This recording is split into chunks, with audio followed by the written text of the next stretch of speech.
What's happening, guys? So today I had a question asked to me in the comments that I thought could bring about some interesting conversation. He has, like, basically, let's just put it, he has no mobility in his ankle. He's got to wear a boot and can't move his left foot, and it's affecting his swing. So got me thinking about what can we do about stances and how does stance actually affect things. So if you want to know more, you know what to do. Like and comment below, share these videos, guys, and leave your comments below because I'm going to answer your questions like I'm doing for this guy right now. So let's get to work and help out my man and figure out what we can do to get the footwork working for you, even if you can't move your ankle around.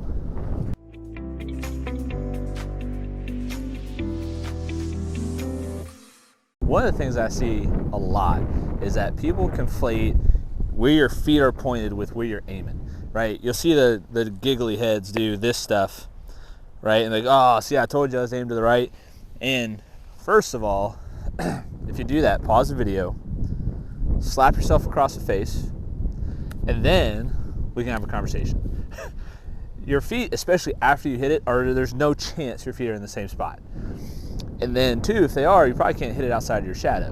But then the other factor of this is where your toes are pointed mean nothing to where you're aimed. So, and I show this to the kids all the time because I'll aim like this with my body and I'll say, where am I gonna hit it? And they're like, to the left. And then I'll hit it to the right and it'll confuse the heck out of them, right? And conversely, if I aim the other way, I can still hit it at my target despite where my feet are aimed. So when it comes to alignment, just remember these things, right? It's club face, grip, shoulders, hips, feet. That's the order.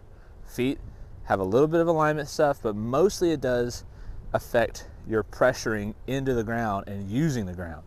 So back to my subscriber that has some mobility issues. So it's his front foot. So what you have to understand is in your lead foot, that's where a lot of pressure is going to be put on if you were without limitations. So you're going to push hard in that left foot, you're going to push off that left foot, going to create some vertical force off that left foot, and a lot of things are going to happen in the golf swing off that lead leg. But what happens if your ankle is locked and it can't move, right? So you have to understand what that means for the rest of the body on the way up. And I explain this a lot in lessons because we talk about, like, if you look at a football player, they tape their ankles and what happens to their knees? MCL, ACL tears, right? All over the place. Because your body works in alternating joints of mobility. You have a mobile ankle, stable knee, because the knee should only go like this. Marcus Lattimore found out the hard way.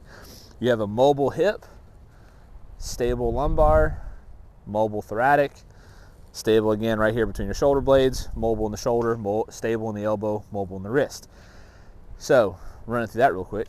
So, in this case, if you have some lead ankle mobility issues, like you can't do this with your ankle, first of all, that is going to affect your hips mobility. I want to say that again. If you can't move your ankle around, that's going to affect your hip. So we have to go ahead and splay that lead foot out to get the hip to have a place to go, because otherwise, if that foot is square, my hip has nowhere to go. This motion here of opening my lead foot opens the pelvis. So what happens is if my left foot is square and I try and get it back to impact, my hips will turn less than if I flare that foot. My hips can turn more by impact, and it's really just delaying when do I apply verticals up out of the ground. Now, in videos past, you've seen me talk about dropping the trail foot, eating up the space to the inside, making that move to hit your draws, and I can completely get behind that. But if your left foot is locked up to the point where it can't work, the solution is you flare that lead foot out and you open your stance. Now, I'm going to try and square up my body. So the best way to get into this is start square, drop the foot back out of the way, and now I have hips and shoulders, especially shoulders, still square to the target. Hips might be a little open, but shoulders are still square, and my club face is still pointed where I want the ball to go. Now, obviously, it's going to affect the way I pressure. It's going to affect me moving more to the left, but it's also going to let me open. The other side of the token is, when I do this, I probably should play the ball a little more back in my stance, because that stance alone artificially it makes it want to be a little more back, but I probably can't push into that lead foot anyways. So I want to try and have that trail foot active, and I need to have it set up that way. So now I have that open stance, right? Ball's a little bit back in my stance. Again, we're kind of imagining right now the left foot doesn't work. So now we get set up, and let's try and hit a shot. And let's say you hit your little banana peeler, right? You hit that little curve to the right. So you're like, but coach, I come over the top, now I'm setting up my feet open, I'm just gonna keep hitting slices. Well, maybe, right? This is gonna be part of the conversation where you have to be able to think about your swing in a different way. So you get set up here, your feet are flared open. Think about trying to push the golf ball to the target. So you're trying to hit pushes effectively. So I feel like I'm aimed way left, but I feel like I want to push it out to the right.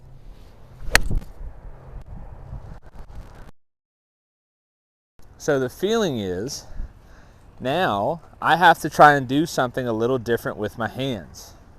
So if I can't utilize this front leg, I can't create a pressure shift that's inside out, this leg is useless.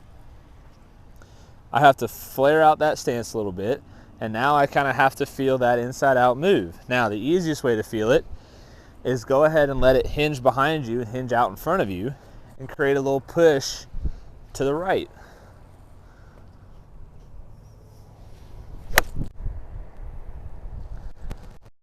So from there, you can at least get quality contact. You don't have to get heavy onto your lead foot, but when you set your stance closed to try and get hooks, right? The problem is the left side now acts like a brake and you probably can't get to a finish. If I set up open with my feet, I could still swing to the finish without having to utilize a lot of left foot mobility or put a lot of strain in my left foot. If I set up really closed, I'm very limited on where I can go forward based off of how much can I rotate my upper versus my lower. Now I have more mobility than most, so I can get away with that stance. But if you're very limited in that upper body, you won't be able to do that. So then what we can do for those that, again, we're talking about guys that have a struggle with their lead foot, flare it open, so you got your stance pointed, toes out, left foot back, whip it to the inside and create a push pattern. So you're in here, right? And let's see what happens when we get out of that again. And so right now I don't feel like I have to use a lot of my left foot, but I've gotten more comfortable with the way the club's moving. So what happens if I try to hit it a little harder? Well, that feeling now has to come from my right foot. So now I'm gonna push my right and my left side's out of the way that I could almost walk through the shot.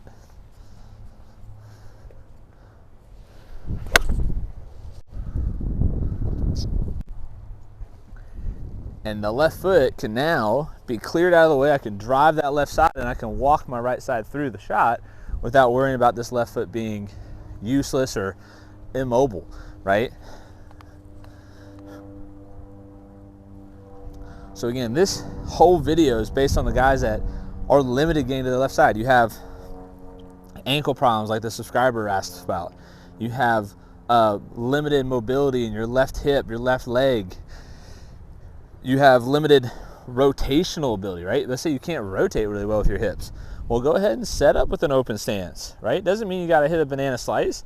It just means you might have to compensate to a more inside out move with your golf swing, back and out in front to get the club on plane again and hit some pushes. So you're trying to feel like you're hitting a push because you're going to be pushing it pushing it right of your body.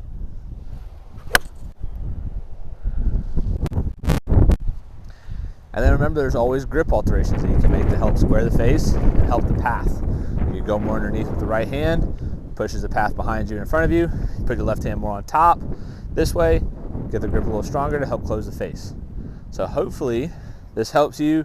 Thanks for commenting in the videos. Appreciate the support, and we'll see you guys next time. Out.